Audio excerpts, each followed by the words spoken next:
नमस्कार दोस्तों, स्वागत है आप सभी का हमारे YouTube चैनल में।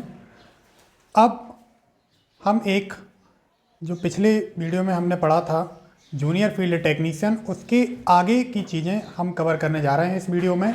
तो आइए देखते हैं। उसके पहले हम आप लोगों से एक बात शेयर करना चाहेंगे कि हम जो आप लोगों के लिए वीडियो बना रहे हैं उसमें जो हमने चैनल इस्तेमाल किया है उसमें हमने आप लोगों के लिए YouTube में व्हाट्सएप और टेलीग्राम चैनल की हमने आपको लिंक शेयर की है, तो आप सबसे पहले उसको जाके ज्वाइन करें। और जो भी एग्ज़ाम रिलेटेड सामग्री है हम लोग आपके लिए शेयर करते रहते हैं, तो आप लोग उसके लिए ध्यान से देखें। तो अब हम पढ़ने जा रहे हैं जूनियर फील्ड टेक्नीशियन क्लास 9 का अगला टॉपिक। सबसे पहले हम लिख लेते हैं जूनियर फील्ड टेक्नीशियन।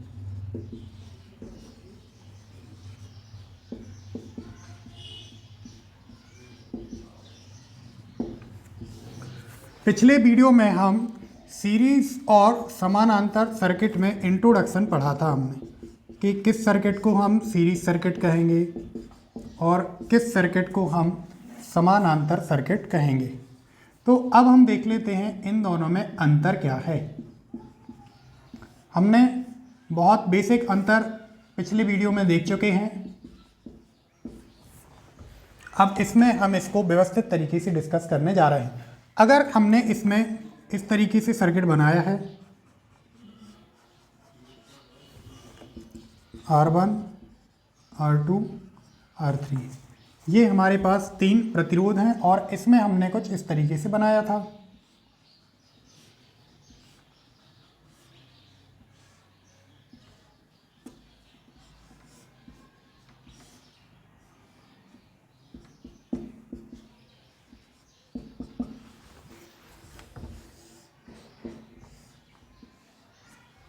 तो जब भी आप सीरीज और समानांतर सर्किट में अंतर लिखने जाएं तो आपको ये डायग्राम तो बनाना ही है, साथ में कुछ पॉइंट हम आपके साथ डिस्कस करने जा रहे हैं। जैसे कि इसमें नंबर 1, धारा का मान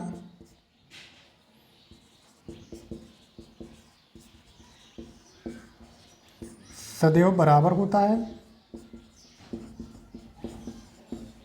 या फिर हम इसको दूसरे तरीके से लिखें, धारा का मार्ग बदलता नहीं है। सेम इसमें आते हैं, धारा का मान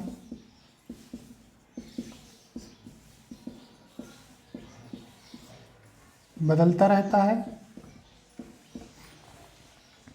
या फिर हम इसको दूसरे तरीके से लिख सकते हैं, धारा का जो मार्ग है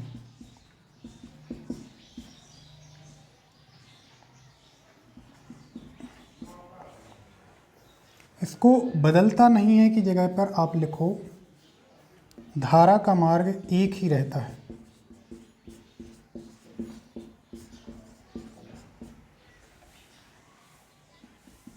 इसमें लिख देते हैं एक से अधिक।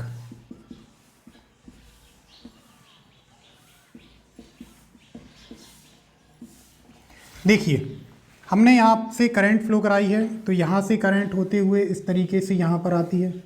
तो इसमें आपको कोई दूसरा मार्ग तो दिख नहीं रहा है, लेकिन अगर हम आते हैं समानांतर सर्किट में तो यहाँ से करंट फ्लो कराई तो यहाँ भी जा सकती है, यहाँ भी जा सकती है, यहाँ भी जा सकती है। तो इसको जाने के लिए 3 रास्ते हैं, लेकिन यहाँ पर केवल एक ही रास्ता है। ये हमने सिंपल एग्जाम्पल लिया है। इसके बाद आते हैं हम पॉइंट नंबर 2 पर। तो इसमें जो प्रतिरोध है, प्रतिरोध हमने इसमें R1, R2, R3 कनेक्ट किए हैं, तो इनका जो तुल्य प्रतिरोध होगा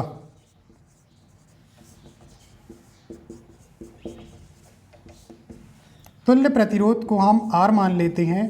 तो इसको आपको कुछ नहीं करना है, सीधा सीधा ऐड कर देना है। लेकिन जब हम यहाँ पर R1, R2, R3 लेकर चलेंगे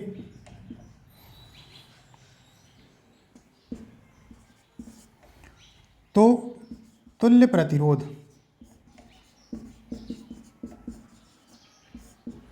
को आपको इस तरीके से लिखना है। इसका आगे हम आपको डेरिवेशन करके दिखाएंगे।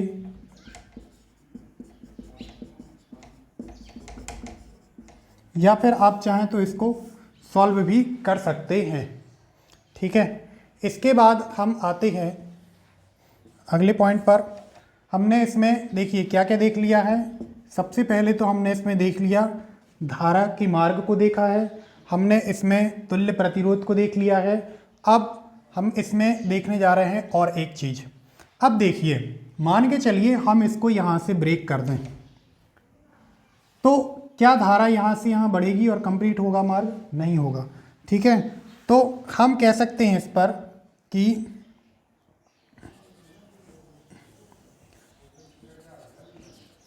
कनेक्शन टूटने पर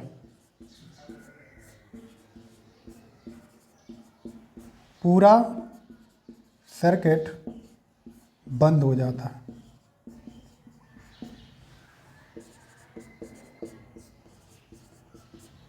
लेकिन अगर अपन यहाँ पे आए, देखिए हमने इस सर्किट को ब्रेक कर दिया यहाँ पे, तो क्या होगा कि करंट यहाँ जो जा रही थी अब वो यहाँ पर नहीं जाएगी, केवल इसमें R2 में और R3 में डिस्ट्रीब्यूट हो जाएगी। तो हम यहाँ पर कहेंगे कि जिस मार्ग का कनेक्शन टूटा है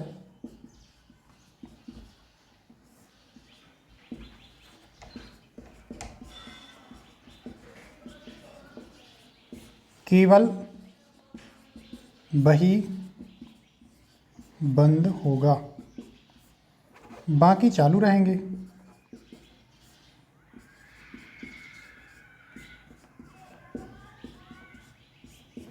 तो दोनों में अंतर समझ में आ पा रहा है आपको कि हमने क्या कहा है? देखो, जो यहाँ से कनेक्शन हमने ब्रेक किया तो पूरा सर्किट हमारा बेकार हो गया, किसी प्रकार का इसमें काम नहीं होगा।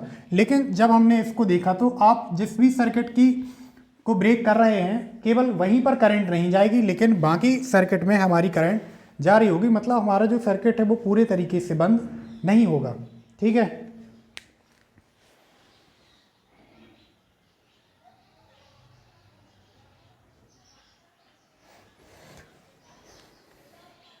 इसमें हम एक पॉइंट और लिख लेते हैं।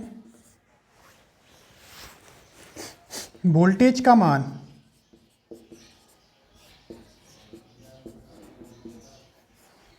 बदलता रहता है,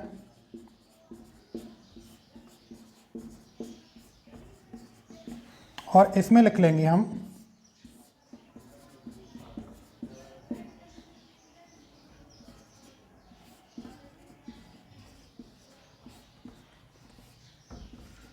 वोल्टेज सदैव बराबर रहता है।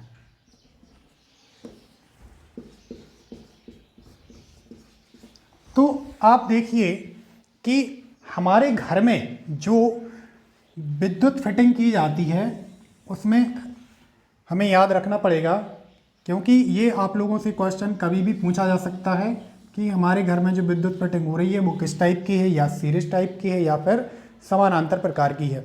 तो हमें हमेशा उत्तर देना है समानांतर प्रकार की हमारे यहाँ फिटिंग होती है। क्यों? क्योंकि हमारे लिए वोल्टेज मोस्ट इम्पॉर्टेंट फैक्टर है। अगर हमारे घर में प्रॉपर वोल्टेज हर उपकरण तक नहीं पहुँचेगा तो हमारे उपकरण प्रॉपर तरीके से काम नहीं करेंगे।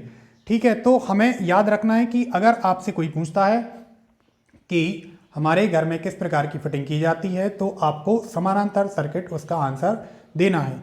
क्यों? क्योंकि हम देखेंगे कि हमें करंट बहुत इंपॉर्टेंट फैक्टर नहीं होता, हमें बराबर करंट नहीं चाहिए, लेकिन हमें हर पॉइंट पर बराबर वोल्टेज तो चाहिए। ठीक है, तो इस प्रकार से हमारे सीरीज और समानांतर सर्किट का जो अंतर है वो कंप्लीट हो जाता है। अब हम देखते हैं आगे कुछ और इम्पोर्टेंट चीज़ें इस टॉपिक में काम आने वाली हैं।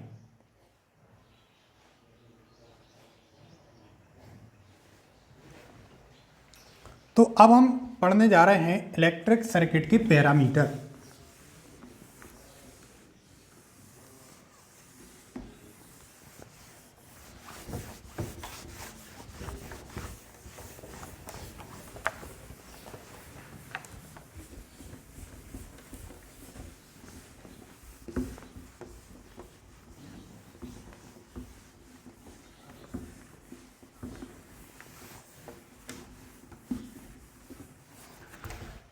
सबसे पहले हम हेडिंग डाल लेते हैं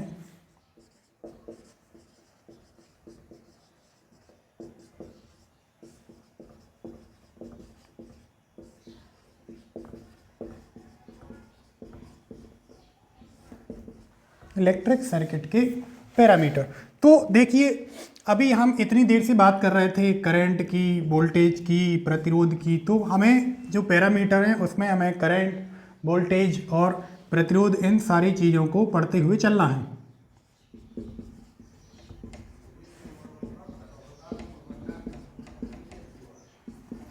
अगर सबसे पहले हम बात करें करंट की, तो करंट को डिस्कस कर लेते हैं। करंट, सबसे पहले करंट क्या है, ठीक है। तो करंट की बहुत बेसिक डेफिनेशन की अगर हम बात करेंगे तो ये हो जाती है आवेश प्रवाह की दर। इसको हम थोड़ा सा इंग्लिश में पढ़ने की कोशिश करें तो इसको करंट और इसको लिखें आप rate of flow of charge.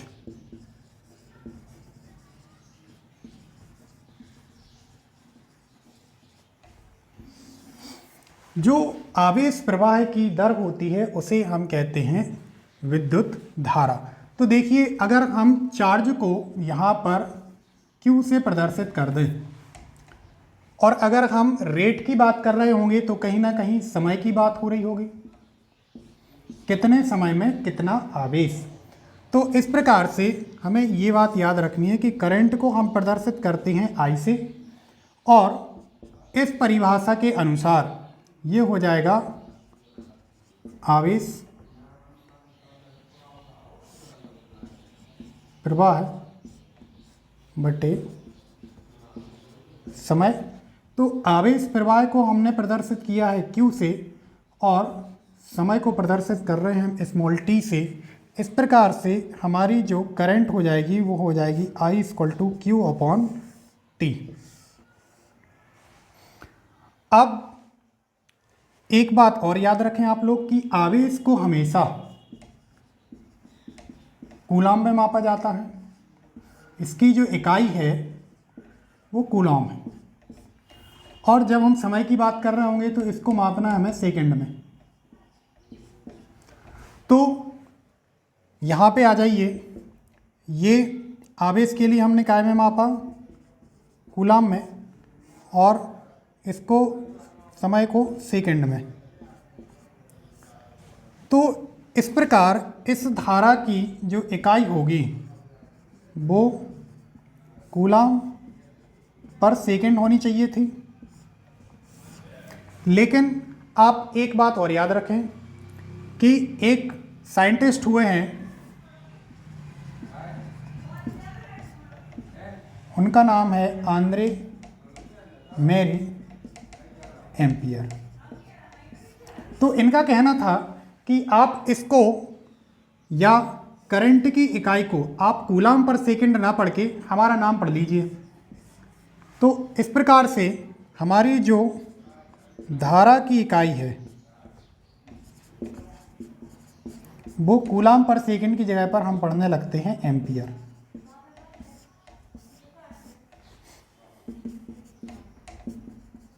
और इसे प्रदर्शित किया जाता है कैपिटल ए के साथ। हमने क्या कहा कि करंट को हम प्रदर्शित कर रहे हैं I से, और इसकी जो परिभाषा है वो है आवेश प्रवाह की दर। आवेश मतलब या तो वो धनात्मक आवेश हो सकता है या फिर ऋणात्मक आवेश हो सकता है, ठीक है। तो इसको इंग्लिश में अब हमने पढ़ लिया rate of flow of charge. और इस प्रकार से इस परिभाषा के अनुसार जो हमने डेरिवेशन किया वो आता है हमारे पास I = Q/T। और इसकी हमने इकाइयाँ लिख ली हैं अलग अलग कि हमने आवेश को कूलॉम में मापा है, समय को सेकंड में मापा है। तो इस प्रकार से इसकी जो इकाई है वो हो जानी चाहिए हमारी कूलॉम पर सेकंड।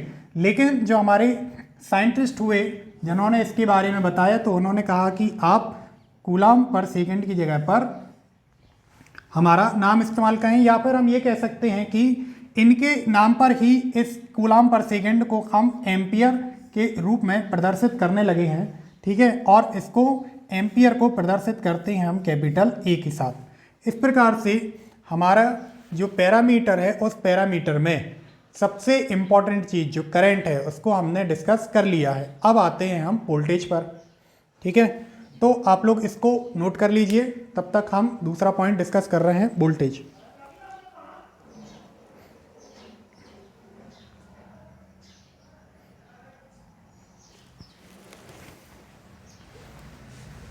अगर नोट हो गया है तो हम इसको इरेज कर दें।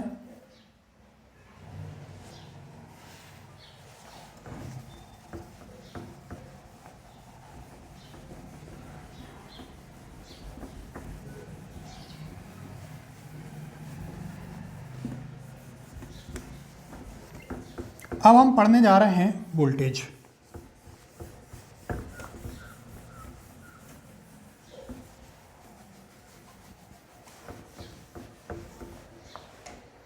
तो वोल्टेज की अगर हम बात करें तो इसे हम एक एग्जाम्पल के साथ समझते हैं। जैसे मान के चलिए एक ये पॉइंट है, इसको हम ए नाम दे देते हैं, और यहाँ पर एक पॉइंट है, इसको नाम दे देते हैं हम बी।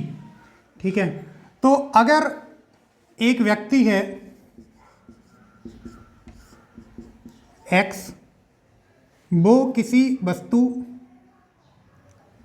पी को, ये हमारे लिए वस्तु हो जाती है, तो एक व्यक्ति है एक्स, एक पॉइंट है ए, और वस्तु पी को एक पॉइंट ए से पॉइंट बी तक ले जा रहा है। ध्यान से सुने आप लोग, एक व्यक्ति एक्स पी वस्तु को पॉइंट ए से पॉइंट बी तक ले जा रहा है, तो उसको किसी ना किसी प्रकार का काम करना पड़ेगा या नहीं। ठीक, तो जो व्यक्ति द्वारा इस वस्तु को इस पॉइंट ए से पॉइंट बी तक ले जाने में किया गया कार्य है, वही कार्य कहलाएगा। हमारी जो अगली भाषा है उसमें हम कहेंगे उसको वोल्टेज। तो अब हम वोल्टेज को पढ़ लेते हैं। यहाँ पर हमारा कार्य ज्यों का त्यों रहेगा, वस्तु की जगह पर अब हम आ जाएंगे यहाँ पर आवेश।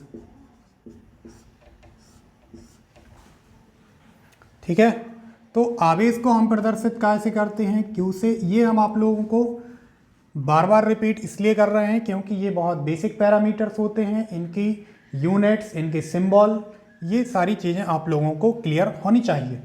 ठीक है, तो वोल्टेज की अगर हम परिभाषा देखें तो एकांक आवेश को,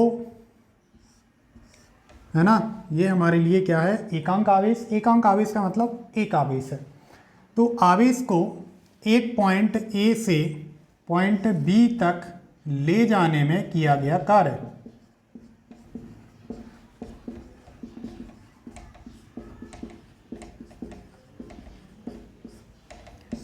ये जो कार्य है, यही कार्य हमारे लिए कहलाएगा वोल्टेज।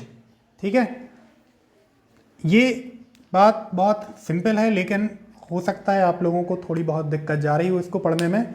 हम आप लोगों को दोबारा बता देते हैं कि जो पॉइंट ए है, पॉइंट ए से किसी आवेश को एक दूसरे पॉइंट तक ले जाने में किया गया जो कार्य है वो कहलाएगा उसके लिए वोल्टेज। ठीक है, तो अगर हम इसके डेरिवेशन की बात करें, ठीक है, तो डेरिवेशन कुछ इस प्रकार से हो जाएगा। देखो, जब हम कार्य की बात कर रहे होंगे तो कार्य को हम प्रदर्शित करते हैं W से, आवेश को हमने बता दिया Q से प्रदर्शित करते हैं, और जब हम वोल्टेज की बात कर रहे होंगे तो इसको प्रदर्शित किया जाता है V के साथ। ठीक है, तो इस प्रकार जब हम इसका डेरिवेशन पढ़ रहे होंगे तो ये हो जाएगा V = W/Q। इस आवेश को एक पॉइंट से दूसरे पॉइंट तक ले जाने में क्या किया गया है, कार्य। तो यह जो आवेश को ले जाने में किया गया कार्य है वो हमारे लिए कहलाएगा वोल्टेज। ठीक है, तो अब देखो, अब जो ये वोल्टेज है हमारे लिए, अब हम यहाँ से स्टार्ट कर रहे हैं तो यहाँ पर उसको कुछ काम करना पड़ रहा होगा वोल्टेज को, इस पॉइंट पर कुछ और, इस पॉइंट पर कुछ और आखिरी तक जाके उसका जो काम की मात्रा है वो बदल सकती है। ठीक है, तो आप लोगों को अभी के लिए केवल इतना याद रखना है कि हमने बोला V = W/Q, आवेश को एक पॉइंट से दूसरे पॉइंट तक ले जाने में किया गया कार्य वोल्टेज कहलाता है। तो हम समझ पा रहे हैं कि आप लोगों को इतनी चीज़ें हमने बहुत सिंपल तरीके से समझाने की प्रयास किया है, तो ये आपको समझ में आ गया होगा। अगर इसके बावजूद भी अगर आपको किसी प्रकार का डाउट आता है तो आप बेझिझक हमसे कमेंट करके पूछ सकते हैं।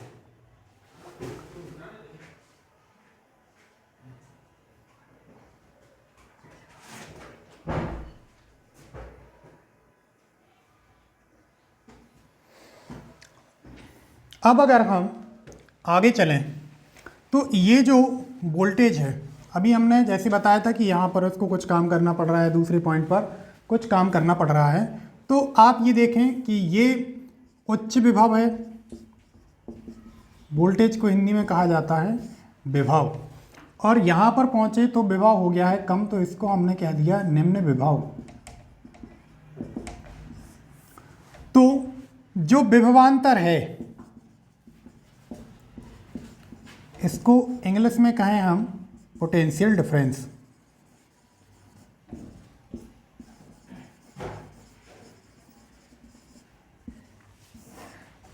यहाँ से आप समझिए कि ये हमारा उच्च विभव वाला पॉइंट है, एक बिंदु उच्च विभव पर है, दूसरा बिंदु निम्न विभव पर है, इसलिए जो हमारा वोल्टेज है वो किसी आवेश को एक पॉइंट से दूसरे पॉइंट तक ले जा पा रहा है।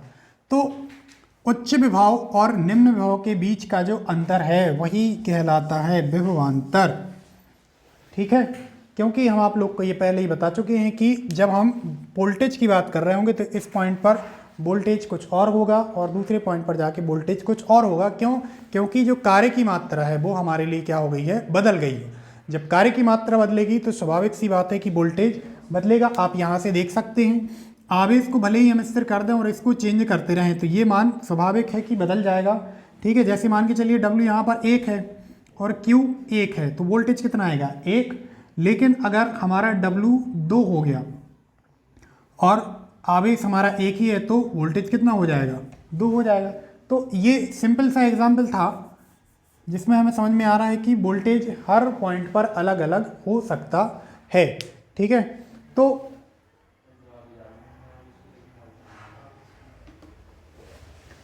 अगर हम इस वोल्टेज की बात करें तो इसमें भी एक वैज्ञानिक का नाम आप लोग याद रखें,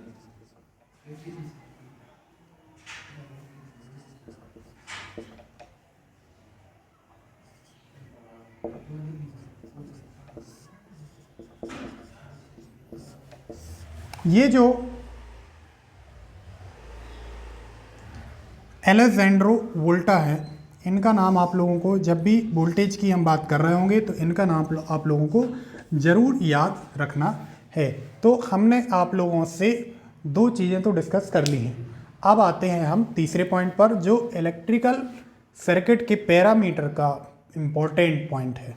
ठीक है, ऐसा नहीं है कि ये इम्पोर्टेंट नहीं है, इम्पोर्टेंट तो ये भी है लेकिन वो भी बहुत इम्पोर्टेंट है।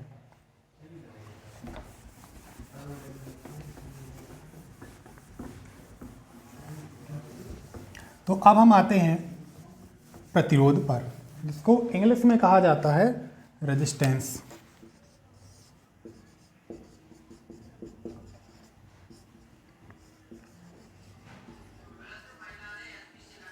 रेजिस्टेंस। अब आप देखिए, हम एक कंडक्टर वायर को ले रहे हैं, कंडक्टर वायर या चालक तार। चालक तार क्या कहलाता है, जिसमें से इलेक्ट्रिसिटी फ्लो हो सकती है उसको हम कहते हैं चालक तार, और जिसमें से इलेक्ट्रिसिटी फ्लो नहीं हो सकती उसको कहा जाता है कुचालक। तो अभी हमें पढ़ना है चालक तार को। तो देखिए, हमारे लिए यहाँ पर वोल्टेज भी इम्पोर्टेंट रहेगा और यहाँ पर करंट भी इम्पोर्टेंट रहेगी। तो इसको हम एक बहुत सिंपल फिगर बना के समझाने का आपको प्रयास करेंगे। देखिए, ये हमारे लिए एक कंडक्टर वायर है। हमने इसको इस तरीके से क्यों बनाया है इसका भी हम कारण बताने वाले हैं। हमारा जो वोल्टेज है वो एक प्रकार का दबाव उत्पन्न करता है ताकि करंट इस चालक तार में से फ्लो हो सके। लेकिन वहीं दूसरी ओर इस चालक तार का एक गुण है जो इस करंट को रोकने का प्रयास करता है, और जो भी चीज़ करंट को ऐसा कोई जो फिनोमेना है जो करंट को रोकने का काम कर रहा है, उसको पकड़ रहा है कि आप आगे नहीं जाओगे, तो उस फिनोमेना को कहा जाता है प्रतिरोध। क्या कहा हमने कि वोल्टेज एक दबाव उत्पन्न करता है कि करंट यहाँ से एक पॉइंट से दूसरे पॉइंट पर फ्लो होगी, वहीं पर हमारा जो प्रतिरोध है इस करंट को पकड़ने का काम करता है।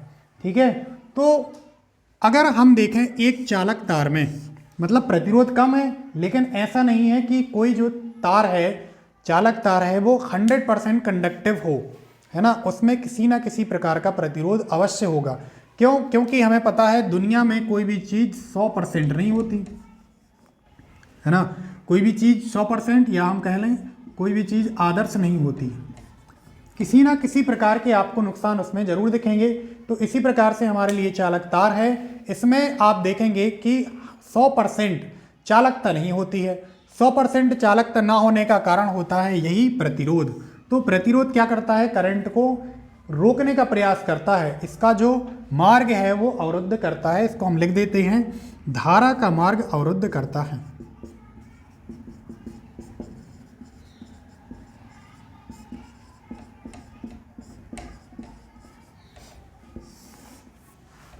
तो हमने देखा कि जो करंट है, करंट को फ्लो करने से जो रोकने का प्रयास कर रहा है वो है प्रतिरोध, और जो चीज़ उसको हेल्प कर रही है वो है हमारे लिए वोल्टेज। अब हम देखें कि चालकता भी एक हमारे लिए टर्म आ गया यहाँ से, क्योंकि हम प्रतिरोध को पढ़ रहे हैं तो चालकता भी हमें पढ़नी जरूरी हो जाती है। तो हम देख रहे हैं कि हमारे पास बहुत प्रकार के वायर होते हैं, जैसे हमारे पास चांदी का तार है, जैसे हमारे पास तांबे का तार है, जैसे हमारे पास एल्युमिनियम का वायर है।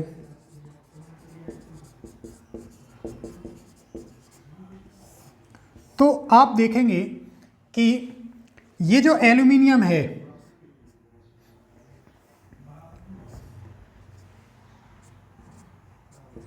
या जो तांबा है, या जो चांदी है, तो हम देखें, आपसे ये भी क्वेश्चन पूछा जा सकता है कि सबसे ज़्यादा चालकता किस धातु की होती है? तो हमारा उत्तर हो जाना चाहिए चांदी। सबसे ज़्यादा जो चालकता होती है इन तीन वायरों में, अगर हम बात करें, वैसे भी चांदी की ही है, तो इस वायर में, इन वायरों में चांदी जो है हमारा सबसे ज़्यादा चालकता है। सबसे ज़्यादा चालकता का मतलब कम प्रतिरोध, यही बात हुई ना। हमने बताया कि जो वायर है उसमें कुछ ना कुछ प्रतिरोध तो जरूर होगा, इसमें भी कुछ ना कुछ प्रतिरोध है, शून्य नहीं है, कुछ ना कुछ प्रतिरोध है, इसलिए हमने लिख दिया यहाँ पर कम प्रतिरोध। और जब कम प्रतिरोध है तो चालकता कैसी होगी? ज़्यादा। अगर आप इसको इस तरीके से लिखें तो इसको इस तरीके से भी लिख सकते हैं, चालकता समानुपात 1/, प्रतिरोध। जितनी अधिक चालकता होगी प्रतिरोध उतना कम हो जाएगा, प्रतिरोध जितना ज़्यादा होगा चालकता उतनी क्या हो जाएगी? कम। इस पॉइंट को भी आप लोग याद रखें। अब चांदी से कम होती है इसकी, चांदी से कम, तथा एल्युमिनियम से ज़्यादा।